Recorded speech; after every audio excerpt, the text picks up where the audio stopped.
கர்த்தருடைய பரிசுநாமத்திற்கு மகிமை உண்டாவதாக. ஒரு வசன தியானம். சங்கீதங்களின் புஸ்தகம் சங்கீதம் 46ஆம் சங்கீதம் 1வது வசனம் சொல்லுகிறது, தேவன் நமக்கு அடைக்கலமும் பெலனும் ஆபத்து காலத்தில் அனுகூலமான துணையுமானவர். இங்கே God proposes to the whole children of God. ஆண்டவர் இந்த வார்த்தையை யாருக்கு கொடுக்கிறார் என்றால், தேவனால் எல்லா மக்களுக்கும் கொடுக்கப்படுகிறது. இங்கே வேத ரகசியம் பாருங்க. தேவன் நமக்கு அப்படி என்றால், நீங்க ஒரு மனுஷனா நினைச்சா எல்லா மனுஷனுக்கும், நீங்க ஆசீர்வாதத்தை நினைச்சா எல்லா மனுஷனுடைய ஆசீர்வாதத்திற்கும், நீங்க உங்களுடைய வாழ்வில உயர்த்தப்பட வேண்டும் நீங்க நினைச்சீங்கன்னா அது எல்லா மனுஷனுக்கும் உயர்த்தப்படுகிற அனுபவத்துக்கு தான் தேவன் இந்த ஒரு வசனத்தை கொடுத்து வச்சிருக்கிறார். இங்கே அவருடைய வசனம் சொல்லுகிறது, எதை அவர் ஒரு டொமினியன் பவரா இங்க சொல்றார் என்றால், ஆபத்து காலத்தில் அனுகூலமான துணையுமானவர். அதான் அங்க ஸ்பெஷாலிட்டி, அதான் டொமினியன் பவர். ஒன்று, மனிதனுக்கு அடைக்கலமும் பெலனும். why this property of character of God, அனுகூலமும் அவருடைய துணையும். ஏன் இந்த ப்ராப்பர்ட்டி, காட்குள்ள இருக்கிற ப்ராப்பர்ட்டிஸ், அது எதுக்கு நமக்கு கொடுக்கிறார் என்றால், அது நமக்கு அடைக்கலத்தின் மூலமாகவும் அவருடைய பெலத்தின் மூலமாகவும் நமக்கு கிடைக்கப்படுகிறதா இருக்குது என்று வேதம் சொல்லுகிறது. சோ தேவ ஜனமே, இப்ப நீங்க ஜெபிக்கிறீங்க, உங்க ஜெபத்துல என்ன பண்றீங்க? யாரோ ஒருத்தருக்கு உடம்பு சரியில்லைன்றதுக்காக ஜெபிக்கிறீங்க, கஷ்டத்துல இருக்காங்க ஜெபிக்கிறீங்க, ஒரு ஆக்சிடென்ட் ஆயிடுச்சு, அந்த ஆக்சிடென்ட் ஆனதுல அவங்க லைஃப் என்ன ஆகுமோன்னு சொல்லி நீங்க உள்ளத்தின் ஆழத்துல அவங்களுக்காக பரிதவிச்சு ஜெபிக்கிறீங்க. இப்போ வேதம் சொல்லுது, உங்க ஜெபமாகப்பட்டது என்னவாக இருக்க போகுது என்றால், அவர் நமக்கு என்னவாக இருக்கிறாரு? அடைக்கலமும் பெலனும். நீங்க யார் எதை இழந்து போனார்களோ அவர்களுக்காக நீங்கள் ஜெபிக்கிற பொழுது உங்க ஜெபத்தின் மேன்மை என்னவாக விளங்குதுன்னா, அது அடைக்கலமும் அவங்களுக்கு ஒரு பெலனுமாக கொடுக்கிறது. சோ நமக்கு என்று சொல்லப்படுகிற போது நீங்க யார உள்ளத்தின் ஆழத்துல நினைவுல கொண்டு வரீங்க? இப்ப இங்க நம்மகிட்ட பிசாசு பிடிச்ச வரவா, வியாதி பிடிச்ச வரா, கஷ்டப்படுற வரா, போராட்டங்கள் பிடிச்சவங்களுக்கு வராங்க. எனக்கு அவங்களுக்கு ஏதாவது ரத்த சம்பந்தம் இருக்கா? எதுவுமே கிடையாது. யாரோ போன் பண்றாங்க, யார் மூலியமாக இங்க வரைகிறாங்க, அவங்களுக்கு நம்ம செய்யறோம். அப்ப எப்படின்னா, தேவனால் அறிந்து கொள்ளப்பட்ட பாத்திரம் என்று இரண்டாவது, ஆனா முதலாவது அவன் தேவனுடைய பிள்ளையாய் நம்ம பார்க்கிறோம். ஆண்டவரே, இவனுக்கும் எனக்கு கொடுத்த ரட்சிப்பு, எனக்கு கொடுத்த பெலன், எனக்கு கொடுத்த ஆசீர்வாதம் அவனுக்கும் போகட்டும் என்று சொல்லி நாம் சிந்திக்கிற சிந்தை தான் உங்க வாழ்வுல ஒரு கிறிஸ்டியானிட்டியினுடைய பேசிக் உங்க வாழ்க்கையில கிரியை செய்ய ஆரம்பிக்கும். ஒருவேளை நம்முடைய தாட்டே சரியில்லை, நம்ம தாட்ல இப்படிப்பட்ட விளக்கம் இல்லைன்னா, அனுகூலம் என்கிற வேர்டுக்கு அர்த்தம் இல்லாம போயிடும். விளக்குதுங்களா? சோ நீங்க யாராக இருக்கணும்? you must be in the property of this character, this attitude. மற்றவர்களுக்கு அனுகூலமா இருக்கிற கேரக்டர்லயும், கேரக்டர் என்றால் குணாதிசயம், ஆட்டிடியூட் தான் நடத்தை. சோ இந்த நடத்தையும் இந்த குணாதிசயம் உன் கையில இருக்கணும்னு தேவன் ஒன்ன விரும்புறாரு, என்ன விரும்புறாரு. அல்லாஹ் தாவீது சொல்றார், சங்கீதம் 34:1 வாசித்து பார்த்தீங்கன்னா, நான் எக்காலத்திலும் அவர். இப்ப எவ்வளவு அழகா சொல்றார் பாரு. What is that pricing? துதி என்ன? அது என்ன துதி? அவர் எனக்கு அடைக்கலமாய் இருப்பது போல அந்த அடைக்கலத்தை ஊரு பேர் தெரியாத ஒரு நபர்களுக்கு அந்த அடைக்கலத்தை அவங்களுக்கு நான் கற்றுக் கொடுக்கிறேன், அந்த நம்பிக்கையை நான் அவங்களுக்கு ஊற்றுறேன். அப்ப தாவீதுடைய வாழ்க்கையை பார்த்து ஆண்டவர் சொல்றாரு, அவன் என் இருதயத்துக்கு ஏற்றவன் என்று சொல்லி. அவனிடத்துல பாவங்கள் பெருகி இருந்தது. அவனுக்கு அவன் ஒரு கொலைகாரனாக தான் அவருடைய செயல் இருந்தது உலக பிரகாரமா பார்க்கிற பொழுது.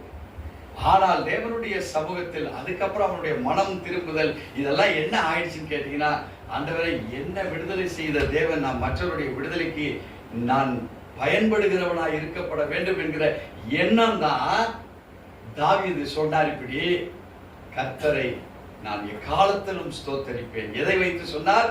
தனக்கு கிடைக்கப்பட்ட ஒரு அனுபவம், தன்னை பாவியா இருக்கையில் என்னை பார்த்து தன் இருதயத்துக்கு ஏற்றவன் என்று சொன்னாரே, என்ன நான் ஒப்பு கொடுத்த பொழுது தேவன் என் மீது வைத்த அந்த அன்பை வெளிப்படுத்தினாரே. அப்ப அவர் வெளிப்படுத்தின அந்த அன்பை நீங்களும் நானும் வெளியே கொடுக்கிறவங்களா இருந்தோம்னா நம்முடைய வாழ்க்கையின் ஆசீர்வாதம் எப்படி இருக்கும்? அவரை எக்காலத்திலும் அவரை ஸ்தோத்தரித்து துதிக்கிற ஒரு மனுஷனாக இருப்பேன். இங்கே ஆண்டவராக இயேசு கிறிஸ்து புதிய ஏற்பாட்டில் அவர் சொல்லுகிற ஒரு நம்பிக்கையை நாம் பார்ப்போமானால், யோவானின் புஸ்தகம் 17ஆம் அதிகாரம் 11வது வசனம் இப்படி சொல்லுகிறது, நான் இனி உலகத்தில் இரேன், இவர்கள் உலகத்தில் இருக்கிறார்கள், நான் உம்மிடத்திற்கு வருகிறேன். பரிசுத்த பிதாவே, நீர் எனக்கு தந்தவர்கள் நம்மை போல் ஒன்றாய் இருக்கும்படிக்கு நீர் அவர்களை உம்முடைய நாமத்தினாலே காத்துக்கொள்ளும். ஜீசஸுடைய பிரேயர் இந்த 17th சாப்டர் என்னன்னா, it is a prayerful chapter. தாவீதுடைய வாழ்க்கையில கிரைஸ்டை எந்த ப்ராப்பர்ட்டியை கொண்டு அவருக்குள்ள இருக்கிற அந்த குணாதிசயங்களையும் அவருக்குள்ள இருக்கிற கேரக்டரின் குறித்து தன்னுடைய மக்களுக்கு கிறிஸ்துவை வெளிப்படுத்துகிறார், பிதாவாகிய தேவனை வெளிப்படுத்துகிறார், தான் பரிசுத்த ஆவியில் தான் நிறைஞ்சிருக்கிறேங்கிறத வெளிப்படுத்துகிறார். விளங்குங்களா? without the fill up of holy spirit அதை தாவீது விளக்க முடியாது. பரிசுத்த ஆவியினுடைய அபிஷேகம் இல்லாம தாவீது அதை பேசியிருக்க முடியுமா? முடியாது. தேவ ஜனமே, தேவன் நம்மை எப்படி விரும்புகிறார் என்றால், you must be filled with the holy spirit first. Jesus இந்த பூமியிலே வாழ்ந்திருக்கிற பொழுது அப்படியே அவர் எப்படியாக இருந்திருப்பார் என்கிற இந்த 11வது வசனம் யோவான் 17 நமக்கு கற்றுக் கொடுக்கிறது. இப்ப ஜீசஸ் எதை பிதாவினிடத்துல பேசி நமக்கு தருகிறார் என்பதை கிறிஸ்துவுக்குள் இருக்கிற அந்த உந்துதலின் ஆவி, அங்கே தாவீதுக்கு இருக்கிறத பார்த்தோம். இங்க கிரைஸ்ட் 100% மனிதனாக வந்தார், 100% தெய்வத்துவம் நிறைந்தவராக இருந்தார். அவர் தன்னை ஒப்பு கொடுக்கிற பொழுது அவர் சொல்லுகிறார், அவர் தன்னை கொள்ளையாடின பொருள் என்று அவரை தன்னை எண்ணிக்கொள்ளாமல் நமக்காக அவர் எப்படி பலியிடப்பட வேண்டுமோ அந்த பலியிடப்படுகிற ஒரு ஆட்டுக்குட்டியை போல தன்னை தாழ்த்தி கொண்டார். அந்த ஆடு தான் பலியிடுவாங்க. ஏன் தன்னை தாழ்த்தினார் தெரியுங்களா? அது பெருமையுள்ள ஆடா இருந்துடக்கூடாது, ஒரு அல்டாப்புள்ள ஆடா இருந்துடக்கூடாது, என் சரீரம் பாத்தீங்களா அப்படின்னு சொல்ற ஆடா இருக்கக்கூடாது. அதில் தேவை அங்க தாழ்த்தப்பட்ட ஒரு பரிசுத்தம் உள்ள ஒரு ஆடு. அதனாலதான் குட்டியை பிறக்கும் போதே ஷெப்பர்ட் பாய்ஸ், அதாவது அந்த ஆடுகளை வளர்க்கிற அந்த மேய்ப்பன், அவங்க யாருன்னா ஸ்பிரிச்சுவல் ஷெப்பர்ட்ஸ் என்று சொல்லுவார்கள், ஆவிக்குரிய மேய்ப்பர்கள், ஆடுகளை மேய்க்கிற மேய்ப்பர்கள். அவன் என்ன செய்வான்? அந்த ஆடுனுடைய தன்மையை பார்ப்பான், அதுல எந்த பழுதாவது இருக்குதா சரீரத்துல, அதனுடைய குணத்துல ஏதாவது பழுது இருக்குமா. ஏன்னா இந்த ஆடை தான் கொண்டு போய் பலியிடுறதுக்கு பழைய ஏற்பாட்டின் காலத்துல கொடுத்தாங்க. இப்ப அந்த ஜீசஸ் இப்ப பலியிட போறார். இதனால் வரைக்கும் 3.5 ஆண்டுகள் இந்த மக்களோட சுத்தி திரிந்தார், மக்களை குறித்து பார்த்துட்டார்.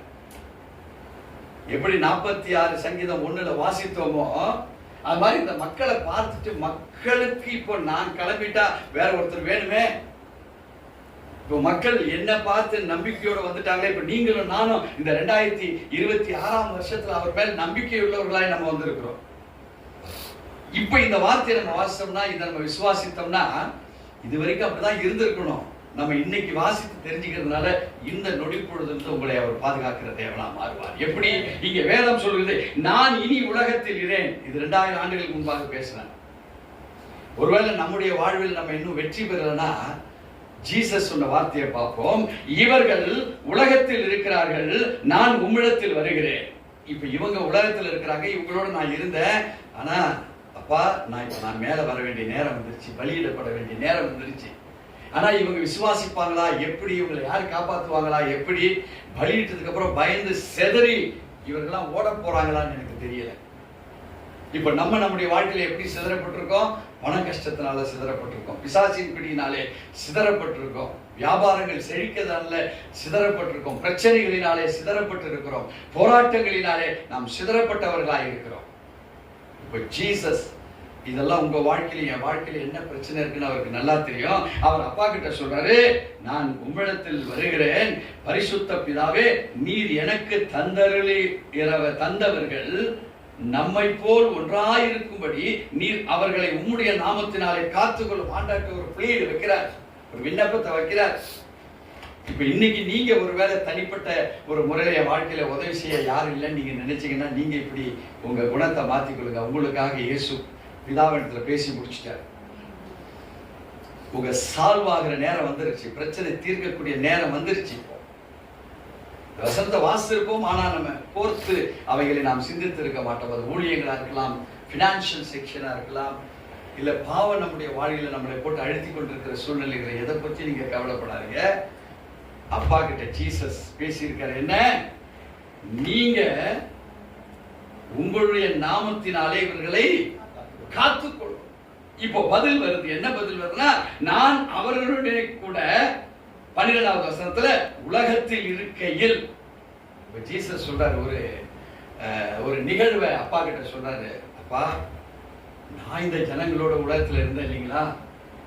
அப்போ பிதாவாகி தேவன் பார்க்கிறார், ஆமாம்பா நீ சொன்னது கரெக்ட், நீ உங்களோட இருந்து பல காரியங்களை நீ தெரிஞ்சிருக்கிற, குடும்பம் குடும்பமாக பேர் பேராக சிங்கிள் பர்சனாக ஹோல் வேர்ல்டில் இருக்கிற ஒவ்வொரு பர்சனுக்காக ரட்சிக்கப்பட்டவனா இருக்கலாம், தேவனை சிட்சிக்கும்படி மனிதர்களை கொலை செய்கிறவனாக கூட இருக்கலாம், எல்லாரும் நீ அறிந்திருக்க அப்படின்னு ஃபாதர் என்ன செய்யறாருன்னா ஜீசஸ் உடைய வார்த்தைகளை கனம் பண்ணுகிறார். ஒன் ஹூ ரெஸ்பெக்ட்ஸ், உங்களை ரெஸ்பெக்ட் பண்ற யாரு தெரியுமா? நீங்க சொன்னதை கேட்டுட்டு இருக்கிறவனே முதல்ல உங்களை ரெஸ்பெக்ட் பண்றான். அவன் வஞ்சகத்தோட கேட்கிறவனா இருந்தா உங்களை ரெஸ்பெக்ட் பண்ண மாட்டான், உங்கள்ட்ட என்ன வீக்னஸ் கண்டுபிடிக்கிறவனா இருப்பான். ஆனா ஜீசஸ் அப்படி அல்ல. உங்களுக்குள் நெகட்டிவா இருந்தாலும் உங்களுக்குள் பாசிட்டிவா இருந்தாலும் அதை டோட்டல் அவுட்லுக்கையும் நன்மையா மாத்துகிற தேவன் தான் நம்முடைய தேவன். இங்க வேதம் தெளிவாய் சொல்கிறது, நான் அவர்களுடனே கூட உலகத்தில் இருக்கிறவைகள் அவர்களை உம்முடைய நாமத்தினாலே காத்துக்கொண்டேன். இப்போ அவர் சொல்றாரு, ஆண்டவரே அப்பா நான் உங்க நாமத்தை கொண்டுதான் நான் செய்யறேன். அதனாலதான் போன வசனத்துல பாத்தீங்கன்னா உங்களுடைய நாமத்தினாலே அவர்களை பரிசுத்தம் பண்ணி காத்துக்கொள்ளும் கேட்கிறார். இப்ப இந்த வசனம் தொடர்கிறது, நீர் எனக்கு தந்தவர்களை காத்து கொண்டு வந்தேன். எவ்வளவு விசேஷமான ஒரு வாக்கியம் தெரியுங்களா? இப்ப நீங்க உங்களுடைய நண்பர்களையோ சொந்தங்களையோ பந்தங்களையோ உற்றார்களையோ உறவினர்களையோ இயேசு சொல்லுவது போல நீங்க பாதுகாத்து வந்தேன் என்று நீங்க உங்க உள்ளத்துல சொல்லுவீர்களானால் உங்க வாழ்க்கையோட உங்க வார்த்தை உங்களுடைய நடத்தை கொண்டு அநேகர் ரட்சிக்கப்பட்டு இருக்கப்பட வேண்டும். If the same character and attitude is with us, நம்மளோடு இருக்குமானால் வேதம் என்ன சொல்கிறது? நீர் எனக்கு தந்தவர்களை காத்து கொண்டு வந்தேன். நம்முடைய வாயிலிருந்து புறப்படுகிற வார்த்தை ஒருவரை இழிவுபடுத்திடக்கூடாது, ஒருவரை பலவீனப்படுத்திடக்கூடாது, ஒருவரை கோபப்படுத்திடக்கூடாது. கோபத்தில் இருக்கிறவனை சாந்தம் பண்ணுகிற மகிமை தான் உன் கையில கொடுக்கப்பட்டிருக்கு. ஏன் தெரியுமா? கர்த்தரை எக்காலத்திலும் ஸ்தோத்தரிக்கிற அனுபவங்கள், அவரை எக்காலத்திலும் துதிக்கிற ஒரு வாய் நம்ம இடத்துல இருக்குமானால் எதிராளியுடைய குறைபாடுகளோ கஷ்டங்களோ நிந்தைகளோ அவைகளை போக்குகிற அனுபவம் உனக்குள்ள இருந்தா நீ சொல்லுவ தேவனை பார்த்து அவர் எனக்கு அனுகூலமான. இப்ப எதிராளி என்ன நினைப்பான்? இவர் சொல்றாருன்னா அந்த ஜீசஸை நானும் எனக்கு அனுகூலமான துணைமானவரா நான் சங்கீதம் 46:1 ஏற்றுக்கொள்கிற மனப்பக்குவத்தை வருவான். நீங்க உங்களை தூஷிக்கிறவர்களை நீங்கள் தூஷிப்பீர்களானால் இந்த உலகத்தில் உள்ளவன் என்ன செய்யறானோ அதை தான் நீயும் செய்துட்டு இருக்கிற, நானும் செய்துட்டு இருக்கிறதா மாறி.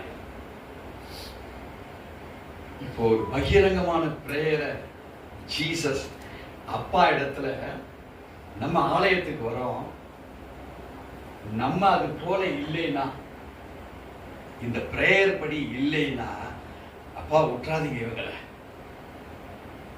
நான் இருந்தா விட்டுருக்க மாட்டேன், ஆனா நான் பலியாக வேண்டிய நேரம் வந்துருச்சு, அதனால இவங்களை உங்க கையில நான் ஒப்படைக்கிறாங்க, நீங்க அவங்களை நடத்துங்கன்னு ஒரு பகிரங்கமான ஒரு பிரேயரை பண்றாங்க. வேதம் சொல்லுகிறது, அவர்களை உம்முடைய நாமத்தினாலே காத்துக்கொண்டேன். நீர் எனக்கு தந்தவர்களை காத்து கொண்டு வந்தேன். வேத வாக்கியம் நிறைவேறத்தக்கதாக கேட்டின் மகன் கெட்டு போனானே அல்லாமல் அவர்களில் ஒருவனும் கெட்டு போகவில்லை. இப்போ கேட்டின் மகனாகிய ஒரு லூசிபரின் கிரியைகள், வஞ்சகங்கள், எரிச்சல், வன்கண்கள், பொறாமைகள், டீசிங்னா மற்றவங்களை பார்த்து பார்த்தியா எப்படி இருக்கான், பார்த்தியா அசிங்கமாவன், போடுற ட்ரெஸ்ஸை பார்த்தியா எப்படி வந்திருக்கான், பார்த்தியா இந்த ஃபங்க்ஷனுக்கு, இது பேர் டீசிங். இந்த மாதிரி நம்ம மனசுல கூட நம்ம எண்ணிடக்கூடாது. ஏன்னு கேட்டீங்கன்னா, கேட்டின் மகன் அவன். நம்ம குணத்துல வாயிலையோ முகம் சுழிக்கிறதுலையோ கண்கள் அப்படி இப்படி போகிற ஒரு காரியத்துல நீங்களும் நானும் இருப்போமானால், இங்க பிதாவாகிய தேவனிடத்தில் இங்க இயேசு பரிந்து பேசுகிறார். என்ன? கேட்டின் மகனானவன். ஆண்டவரே, நீங்க தந்தரில் அந்த பிள்ளைகளை நான் பிராக்டிஸ் கொடுத்திருக்கிறேன். இன்னும் பிராக்டிசஸ் இந்த உலகத்துக்கு, உலகம் அழியும் மட்டும் தேவைப்படுகிறது. இந்த கேட்டின் மகனை நீங்க பொறுப்பிடுங்க ஆண்டவரே. இவன் அழிந்தாதான் நம்ம ஜனம் அழிந்து போவது இல்லை. அப்படி என்றால் இது அழிப்பது யாருகிட்ட பவர் கொடுத்திருக்காரு தெரியுமா? ஓங்கட்டி என்கிட்ட தான். கிரைஸ்டும் பிதா ஒன்னா இருந்தது போல இப்ப நாமும் ஜீசஸ் கிரைஸ்டும் பிதாவும் பரிசுத்த ஆவியானவர் ஒன்னா இங்க இருந்தா, கேட்டின் மகன் யார் என்று நீங்க கண்டுபிடிச்சிட முடியும். உங்கள்கிட்ட பேச வருவேன் இன்னார் என்று நீங்கள் அறிந்து கொள்வீர்கள். சோ வாயிலிருந்து ஒரு ஊழியக்காரன் ஆகட்டும், ஒரு விசுவாசி ஆகட்டும், புறப்படுகிற வார்த்தைகள் it should glorify the kingdom of the God. அது தேவனுடைய ராஜ்யத்தை மகிமைப்படுத்துகிற பேச்சா இருக்கணும். உனக்கு தெரியும் இது தப்புன்னு தெரியாது, ரைட்னு தெரியும். தப்ப ரைட்டா மாத்துறதுக்கு நீ என்ன யுக்தியை கையாளுகிறாய்? உலக பிரகாரமான கையாளுதல். கேட்டின் மகனுடைய ஆவி உன் மேல இறங்கிடும். நம்ம நினைச்சுப்போம் நம்ம பரிசுத்தவான், நம்ம நினைச்சுப்போம் இன்னைக்கு காலையில் தான் நாம திருவிருந்து எடுத்துட்டு வந்தோம், சாயந்தரம் நம்ம பேச போற வார்த்தை என்னன்னு நமக்கே தெரியாம பேசிவிடுவோம். ஆனா ஒண்ணு தெரியும், எடுத்தது காலையில் என்னது திருவிருந்து ஆராதனையில பங்கு கொண்டது. ஆனா சாயந்தரம் செயல்படுகிற செயல், நானா அப்படி பேசுனேன், நானா அப்படி வஞ்சகமா நான் பேசிட்டேன், வாயிலிருந்து அந்த வார்த்தையா வந்துருச்சு. இந்த வாயில தானே இந்த திருவிருந்துக்குண்டான அவருடைய பந்தியில பங்கு கொண்டேனே. தேவச்சனமே, கிறிஸ்டியானிட்டி லைஃப், அது நீங்க எங்க நிக்கிறீங்க நம்மளை ஆராய்ந்து பாருங்க. அவர் எனக்கு அனுகூலமான துணையாக இருப்பார் என்றால் நான் மற்றவர்களுக்கு அனுகூலமான துணையாக நான் இருக்கப்பட வேண்டுமே தவிர, ஆபத்து காலத்தில் அவரை எனக்கு என்ன பலனை தருகிறார் என்று நான் விசுவாசித்திருந்தால், அவர் எக்காலத்திலும் ஸ்தோத்தரித்த அந்த துதியினாலே மற்றவர்களிடத்தில் கிரைஸ்டை கொண்டு போய் சேர்க்கிற ஒரு மாமனிதனாக, தேவனால் தெரிந்து கொள்ளப்பட்ட ஒரு தாவீதை போல ஒரு பாத்திரமாக உங்களாலையும் என்னாலையும் வாழ முடியும் என்று வேதம் நமக்கு கற்றுவிடுகிறது. விசுவாசிக்கிறீங்களா? கர்த்தர் இந்த வார்த்தையின்படி நம்மை ஆசீர்வதிப்பாராக. ஆமென்.